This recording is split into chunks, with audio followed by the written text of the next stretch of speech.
Hello friends, I'm Larry with Rides Done Right, and this is Journey to Track Days. Hello! Yeah.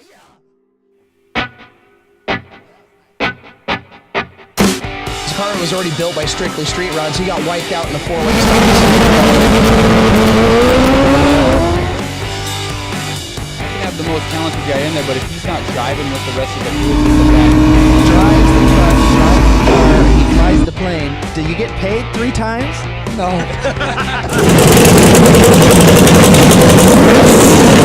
This show, top 5 in America.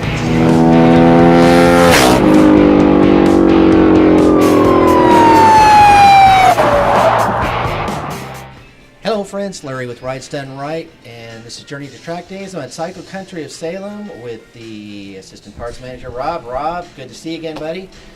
How you doing, Larry? I'm doing pretty good. So we're here talking about helmets today. So about 5 years ago is when I got the first hankering to go out and do a track day and got all ramped up for that. And I came to you and said, hey, I need a helmet that I can go out and get in the tuck on. So we went right on the showroom floor and started trying on Rise and Shoeys, and we wound up trying out the carbon fiber. It was the Bell Star at the time, right? Yes. And it gave the best vision. That's what you're looking for. Yeah, so I was actually kind of surprised because, you know, the big name, I was ready to get Shoei or Arai. I figured that one of the two would have a better vision. They're track helmets. That's what you hear our boys riding. Yes. So that was kind of a surprise, but at the same time, I've been a Bell guy for a long time. I've got a ton of Bell helmets. Put that thing on. Obviously, it's lightweight with carbon fiber. I've been using it for my sport touring helmet now for the last several years, and have taken it on 3-day rides in California, and the thing is just super comfortable. It's stable at speed. You're the one that talked me into getting that transition lens. Yes, I did. And so let's, in case people don't know what that is, why don't you tell them what that is? Basically, it darkens as it gets brighter and it lightens as it gets darker. So you basically can just put one shield on and ride from morning to night and be good to go without changing any other shield. Man, I love that, because how many times we've been out riding and we ride long, it gets dark, and then you can't see and you're screwed because you still got your dark. Most of the time we ride after work and the sun goes down, and what do? You change your face shield or you bring an extra on with you. So I love the helmet. Had figured that helmet was good. It was one of those things I wasn't going to have to worry about with the Journey to Track Days bike. But when I got the CBR 954 and I went out on a straight and got in the tuck, I found that I couldn't see. The helmet was actually not giving me enough vision. So I asked you, what do you guys have out there now that, you know, would be current? Are they doing anything different? And that's where this Race Star comes into effect, because back when you bought yours, there was just the Bell, there was just the Star. There wasn't the Race Star or the Pro Star.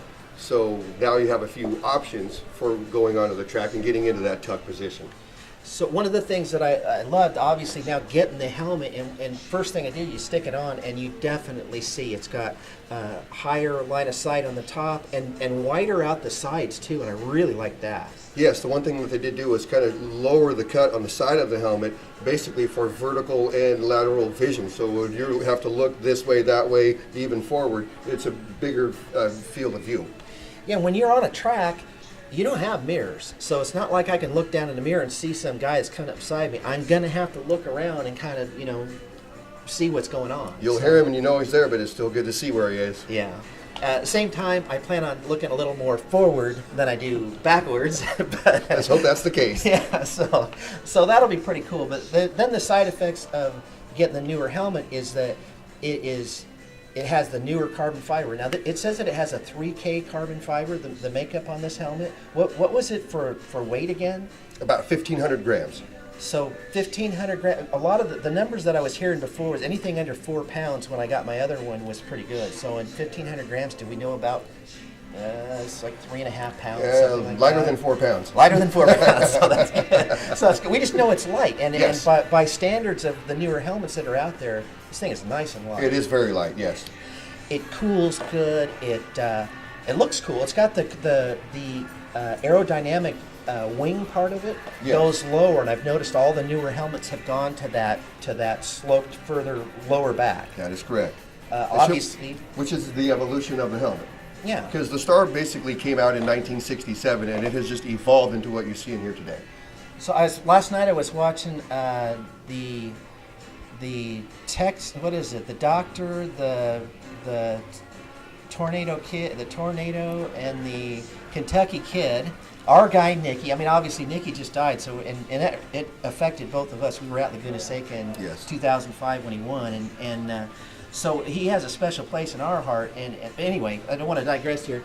I was watching that last night, and I saw Nicky wearing his helmet, and it has this old school. I mean, here it didn't seem like it. It was 2005. They're wearing the best that they got in the world, and this helmet that I just got sitting here, I think he would have loved to have had in 2005 I'm because sure it's he cool. would have loved to have had it. Yeah, so it put things into perspective for me that this helmet is definitely state of the art. I noticed that it's got cooling. One of the things I liked about it was that it had this different cheek pad removal. Yes, yes. It's basically by magnets. And magnets are what hold it in place. Man, that's so much better. Any of us that have had these helmets that have the snap out cheek pads, it's always, you inevitably wind up when you're screwing around with your helmet, you unsnap one, and then you got to sit there and try and feel for it, to snap it back in, and it's just a pain in the butt. These magnets are going to be really cool. Super easy to get in and out of when you're washing the liner in your helmet. Very simple to do. Also, basically for emergency use in case of an incident or an impact, they can just pop the cheek pads out and then roll the helmet off of your head. So even though I love the transition lens, I looked and I noticed they don't make a transition lens for this helmet. So when I ordered, it came with the stock clear one, but I knew I wanted something smoked. And you suggested that I go with like an iridium. Yes. And that iridium, can you explain the difference of like iridium versus like the smoke and what's... Well, the iridium one is more of a mirrored finish, so it's going to reflect the light a little bit different than a dark smoked or a light smoked one. Realistically, the tint on it is about equal to a light smoke shield versus a dark smoke shield. There is an optional pin lock shield available for it, even with tear-off posts. So for the guy that's a true racer and he wants to get some tear-offs and go that direction, that's available for it as well. And I noticed that the stock shield that came with it has pin locks, so it looked like it was ready to go where you could put tear-offs on it. And then this shield being the iridium, and what it is I'm going to do with it, I think I should be good to go. We'll see. I did notice that in price on it, it was more than the regular smoke was, the iridium one was. Yes. And when I had iridium before with the Shoei, I noticed that it seemed like it was a pretty clear tint too. I don't know what that makeup of that does, but it sure seems you can see raw at it. Yeah, they're an injection molded shield, so you're going to basically be protected from 99% of the UV rays as well, so that's a plus. But like I said before, your iridium shields look nice, they look really cool with the mirrored finish and stuff, but their tint's just a little bit lighter than a dark smoked shield. So because every time that you're out on a racetrack, not every day is it real sunny. So if you get into a day that's kind of really dark and overcast, the last thing you want is a real dark shield to look through. Well, one of the other things that I noticed about the helmet that I really like is they have changed the mechanism that you take it on and off with. It's way more definitive. You know when you push them in, it pulls right out. But the big thing is that when you put the shield back in, you've got clear slots. You put the helmet into the holes, and then when you push it forward, it locks right on, and it is fast and easy. And that's a plus, especially like, for instance, when we watched Isle of Man a few weeks ago, when those guys come into their pits, changing the tires, and they have one guy that does nothing but pop the shield off, put the shield on, and clean the windscreen.